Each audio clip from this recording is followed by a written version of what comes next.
July 18th, 2008, a superhero movie was released of a well-known superhero, a critically acclaimed director, and a popular studio called The Dark Knight. Everyone liked it, be it critics or audience. People loved the portrayal of Batman and especially the main villain, Joker. Let her go. Very poor choice of words. It grossed over 1 billion on the box office. It was a box office blockbuster by all means. According to everyone, at that time, DC was the best studio to make good and reliable superhero movies. But this is not the movie or the studio I'm here to talk about today. Because a few months before The Dark Knight, there was one more superhero movie on 2nd May 2008. A movie that will revolutionize superhero media for the next generation. I feel like you're driving me to a court-martial. This is crazy. What did I do? Iron Man wasn't near as much successful as The Dark Knight, but that movie had a vision, something that was never seen before. It took multiple characters and put every one of them in a single greater universe. A decision that will make a studio that was in so much debt that they had to sell the rights of their characters. The highest grossing studio ever. But even more than that, Iron Man gave us Tony Stark, a superhero who was full of ego, greed, and a lot of charisma. You ever lose knowledge sleep your whole life?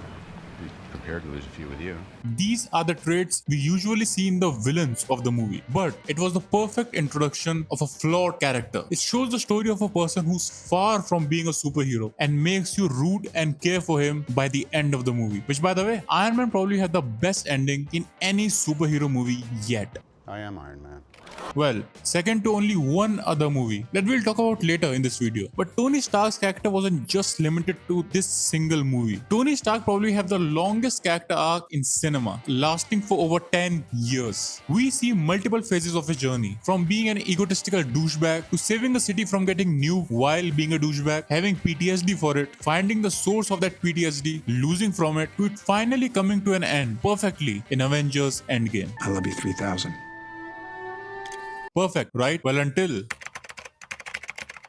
to do Secret Wars justice. Ladies and gentlemen, as proof of the unimaginable possibilities in the Marvel multi-universe, we give you the one person who could play Victor Von Doom.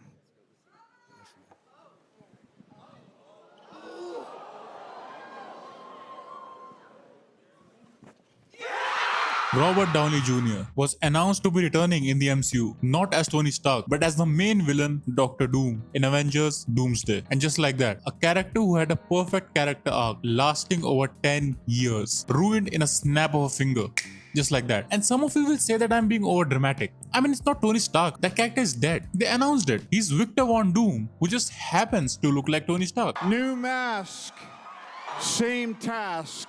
Not a big deal, right? It's a whole new character, man. Chill out. To make you understand my point, I will have to rewind the time a little. We will have to go back a few years to March 3, 2017. Remember a few minutes earlier when I said that Iron Man's ending is second to only one other movie called Logan. Hugh Jackman's Wolverine. A character we've been seeing almost as long as RDJ's Iron Man. He made his first appearance in X-Men and have since appeared in multiple movies. Logan was a movie in which his character was put to rest once and for all, with an ending so emotional that it made everyone who saw it and everyone who followed Wolverine's character for 17 years cry, including me. Well, until obviously 27th September 2022. I have nothing.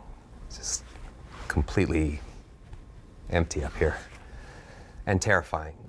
But we did have one idea. Hey, Hugh, you want to play Wolverine one more time? Yeah, sure, Ryan.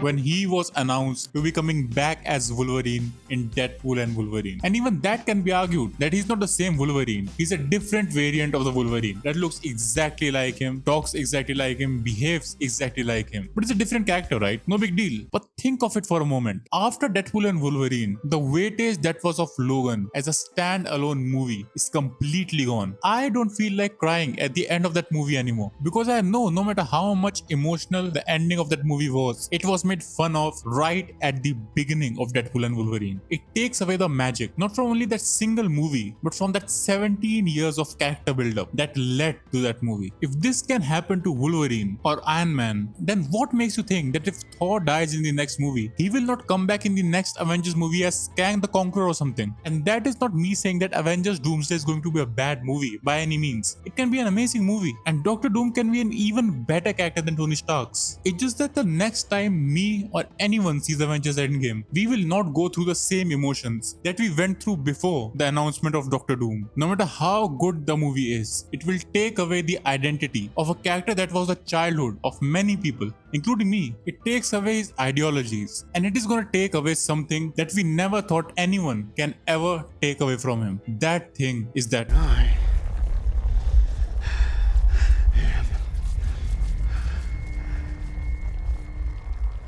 Iron Man.